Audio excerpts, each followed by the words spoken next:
हमारे सामने हिदायत की और सीएम को हम सलाम पेश करते हैं। वो एक एक कमेटी के साथ आके हमारे साथ एग्री किया और हमारे सब कमेटी मेंबरान के साथ उन्होंने कहा कि ये मेरा ये अल्फाज है कि आज आप यहाँ पे बैठे हुए हो, अगर हमने एक हफ्ते के अंदर अंदर आप कीजिए, सबसे पहले DRA का नहीं किया तो मैं फिर आप लोगों का जुर्मदार हूँ। आप लोग आओ मेरे सीएम हाउस के अंदर बैठो, यहाँ पे भी नहीं। लेकिन नहीं, और जो जबान किया है हमारे जो सबसे पहले अपग्रेडेशन है, अपग्रेडेशन का उन्होंने ऐलान किया है कि इंशाल्लाह एक हफ्ते के अंदर इसका भी मैं समरी मूव करके नोटिफिकेशन दूंगा।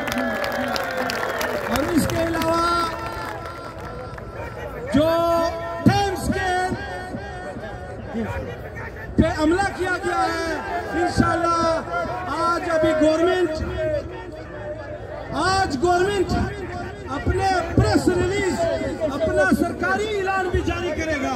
इंशाल्लाह अभी सरकारी ऐलान भी जारी हो जाएगा और टाइम स्केल का नोटिफिकेशन भी इंशाल्लाह।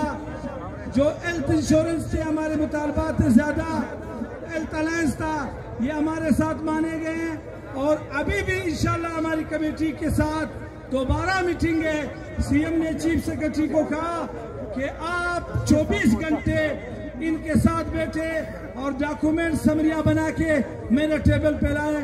मैं इनके लिए कुछ देना चाहता हूं, मैं यहाँ रहूं ना रहूं, लेकिन मुलाजमीन के लिए कुछ देने के लिए मुझे अल्लाह ने मौका दिया है, मैं दूंगा।